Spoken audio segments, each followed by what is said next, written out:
कर्नाटक विधानसभा चुनाव में वोटिंग सुबह 7 बजे से जारी है।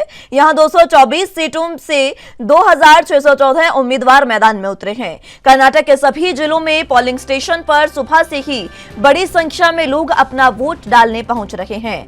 आम लोगों के अलावा सेलिब्रिटीज और नेता भी वोट डालने पहुंचे। कर्नाटक में पूर्व मुख्यमंत्री और बीजेपी नेता बीएस येदियुरप्पा ने वोट डालने से पहले शिकारपुर में उच्चाराया स्वामी मंदिर और राघवेंद्र स्वामी मठ में दर्शन किए। वर्तमान मुख्यमंत्री बसवराज बोम्मई ने हुबली के हनुमान मंदिर में और कावेरी के गायत्री मंदिर में पूजा अर्चना की। वित्त मंत्री निर्मला सीतारमण ने बेंगलुरु के विजयनगर में पोलिंग बूथ में वोट डाला और वोट डालने के बाद उन्होंने कहा कि हम तो हमेशा ही बजरंग बली की पूजा करते हैं, हनुमान चालीसा पढ़ते हैं, पर कांग्रेस चुनाव के वक्त हनुमान भक्त बन जाती है। कर्नाटक तो हनुमान जी की जन्मस्थली है। यहां आकर कांग्रेस तो अपने मैनिफेस्टो में बजरंग दल को बैन करने की बात कर रही है। बेवकूफी का उदाहरण इससे ज्यादा कुछ नहीं हो सकता।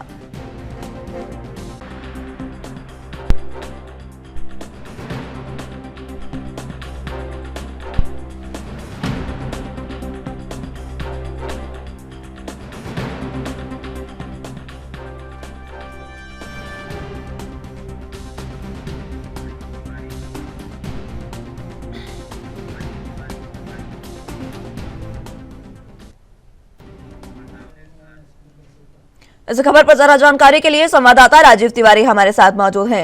राजीव, जिस तरीके से कर्नाटक में चुनाव हो रहे हैं, आज वोटिंग हो रही है और आज ही के दिन के लिए पूरी कांग्रेस, बीजेपी और जेडीएस सभी ने पूरी तैयारी की है और इस बीच जिस तरीके से आज वोटिंग हो रही है, किस तरीके की इस समय स्थिति कर्नाटक में बनी हुई है, क्या जानकारी आपके पास? देखिए, यहाँ पर बात करें जिस तरीके से लगातार आज कर्नाटक के अंदर लगातार सुबह 7 बजे से लेकर शाम 6 बजे तक वोटिंग की जा रही है। लगातार कहीं ना कहीं ये प्रक्रिया अपनाई जा रही है कि वोटिंग जो है वो शांतिपूर्ण तरीके से हो। मगर यहाँ पर बात करें 224 सीटों पर जो वोटिंग हो रही है, जिसके अंदर उम्मीदवारों की बात करें तो उम्मीदवार भी 2614 उम्मीदवार हैं इस दौड़ के अंदर। मगर यहाँ पर बात करें कांग्रेस की या भाजपा की या अन्य पार्टियों की, सभी की तरफ से अपना अपना जोर आजमाइश बिल्कुल की जा रही है। यहाँ पर बात करें प्रधानमंत्री मोदी जी की, तो उनकी तरफ से भी सुबह युवाओं के लिए कहीं ना कहीं ये कहा गया कि वोट डालें और कहीं ना कहीं युवा जो है वो अपना योगदान जो है सरकार बनाने के लिए इस्तेमाल करे। मगर देखना होगा शाम 5-6 बजे तक जिस तरीके से वोटिंग की जाती है वो कितनी महत्वपूर्ण होती है और जहां तक कि जो कह सकते हैं जिस तरीके से कर्नाटक के अंदर चुनाव किए जा रहे हैं उसको लेकर जो रणनीति बनाई जा रही है वो कितनी कारगर होगी, यहाँ पर सरकार किसकी बनेगी ये जरूर देखना होगा। जी, जिस तरीके से बीजेपी ने कई मुद्दों को भुनाया है यहाँ पर और दूसरी तरफ कांग्रेस की बात करें तो कांग्रेस ने तो इंतहाशा रैलियां की है, बेतहाशा रैलियां की है। जिस तरीके से कर्नाटक में पहुंचे हैं खुद राहुल गांधी और उनके साथ प्रियंका गांधी, खुद प्रधानमंत्री मोदी 2 दिन लंबा रोड शो कर यहाँ पर गए हैं। अगर जनता की बात करें तो किसका समर्थन इस समय जनता करती नजर आ रही है, किन मुद्दों पर वोट डाला जा रहा है? देखिए, यहाँ पर बात करें जिस तरीके से लगातार भाजपा की या कांग्रेस की, तो दोनों ही तरफों से कहीं ना कहीं एक दूसरे के ऊपर आरोप प्रत्यारोप भी देखने को मिले। मगर यहाँ पर बात करें प्रधानमंत्री मोदी जी की, तो वो भी कहीं ना कहीं रोड शो के माध्यम से भी लगातार जनता से अपील करते हुए नजर आ रहे थे कि जनता जो है भाजपा की सरकार बनाने के लिए कहीं ना कहीं कदम उठाए। मगर यहाँ पर जिस तरीके से मल्लिकार्जुन खड़गे के बेटे की बात करें तो उनकी तरफ से भी लगातार ये कहा गया कि कैसे वोटिंग जो है वो तरीके से नहीं हो रही। कुछ पोलिंग बूथ पर जरूर इस तरीके की जानकारी मिली थी, मगर लगातार कहीं ना कहीं चुनाव को लेकर लगातार सरकार की तरफ से कदम उठाए जा रहे हैं। यहाँ तक कि ये बात करें जिस तरीके से शाम 6 बजे तक वोटिंग की जाएगी उसके अंदर जरूर स्पष्ट हो पाएगा कि किसकी सरकार बन पाएगी। मगर ये स्पष्ट होने के लिए कहीं ना कहीं 13 मई तक का इंतजार करना होगा। 13 मई को ही स्पष्ट हो पाएगा कर्नाटक के अंदर भाजपा की सरकार बन पाती है या कांग्रेस की। मगर कांग्रेस जो है वो लगातार यही कह रही है कि कांग्रेस का जो बहुमत ज्यादा है, इसीलिए कर्नाटक के अंदर कांग्रेस की सरकार बन पाएगी। मगर यहाँ पर बात करें भाजपा की, तो भाजपा की तरफ से भी लगातार रोड शो किए गए, अमित शाह की तरफ से भी, यहाँ तक कि प्रधानमंत्री मोदी जी के द्वारा भी।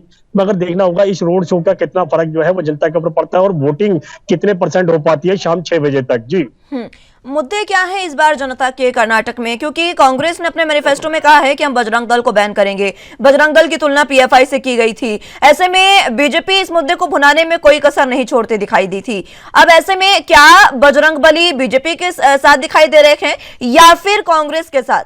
किस तरीके के मुद्दे हैं इस समय? देखिए, यहाँ पर बात करें बजरंग बली को लेकर जिस तरीके से बजरंग दल को बैन करने की बात की गई, कांग्रेस की तरफ से ज़रूर कहा गया था। मगर यहाँ पर बात करें आज जिस तरीके से जब वोटिंग शुरू हुई तो भाजपा के तमाम नेता जो थे वो कहीं न कहीं हनुमान मंदिर पहुँचते हुए नज़र आए, लगातार चालीसा का पाठ भी किया गया। मगर यहाँ पर बात करें सिर्फ ब बजरंग बली की, तो बजरंग बली को लेकर जिस तरीके से राजनीति की जा रही थी, उस तरीके की राजनीति बिल्कुल नहीं होनी चाहिए थी। यहाँ पर जिस तरीके से बात करें आम जनता की, तो सभी कहीं न कहीं हनुमान भक्त बताए जाते हैं। यहाँ तक कि ये भी कहा जाता है कि हर धर्म जो है वो एक बराबर है। मगर यहाँ पर जिस तरीके से राजनीति के क्षेत्र के अंदर कहीं ना कहीं हनुमान जी क्या कहते हैं या फिर बजरंग दल का जो इस्तेमाल करने की बात की गई, उसको बैन करने की बात की गई कांग्रेस की तरफ से। मगर यहाँ पर जिस तरीके से वोटिंग जो हो रही है वो जनता का रुझान ही अब तय कर पाएगा कि किसको पसंद कर पाएंगे या फिर किसकी सरकार बनेगी कर्नाटक के अंदर, ये तो समय ही बताएगा। मगर कहीं ना कहीं 13 मई का जो दिन है वो कहीं ना कहीं सबके लिए महत्वपूर्ण बताया जा रहा है। जी, लगभग 1 बजे तक की बात करें तो लगभग 37% से तक की जो वोटिंग है वो हुई है। क्या ये जो वोटिंग परसेंट है वो इतना कम आखिर क्यों है? जागरूकता लोगों में नहीं है या इसका क्या कारण समझा जा रहा है जो वोटिंग प्रतिशत इतना कम नजर आ रहा है? सुबह 7 बजे से वोटिंग जारी है जबकि देखिए यहाँ पर बात करें 1 बजे तक की, तो 1 बजे तक लगभग 37% ही वोटिंग हो पाई है, यानी कि वोटिंग की जो प्रक्रिया काफी कम बताई जा रही है। इसलिए कहीं ना कहीं सभी कहीं ना कहीं जनता से भी अपील करते नजर आ रहे हैं और युवाओं से खासतौर पर अपील की जा रही है कि वो बढ़ चढ़कर अपना योगदान दें। मगर यहाँ पर जिस तरीके से प्रधानमंत्री मोदी की बात करें तो उनके द्वारा भी सुबह कहीं ना कहीं देश को संबोधित किया गया, यहाँ तक कि युवाओं के लिए वोटिंग डालने के लिए बिल्कुल कैसे उनकी तरफ से बोला गया। मगर अब देखना होगा कि वोटिंग की प्रक्रिया कितनी बढ़ पाती है और शाम 6 बजे तक जो वोटिंग का समय है उसके अंदर कितने परसेंट वोट हो पाएगा। मगर यहाँ पर जिस तरीके से लगातार अभी तक 37% के करीब जो है वो रुझान आया है, तो साफ जाहिर है कहीं ना कहीं शाम 6 बजे तक शायद ये लगभग कह सकते हैं 60% के करीब जो है वोटिंग हो सकती है। जी, ठीक है राजीव, बहुत शुक्रिया आपका हमारे साथ जुड़ने के लिए और तमाम अहम जानकारी हम तक पहुंचाने के लिए।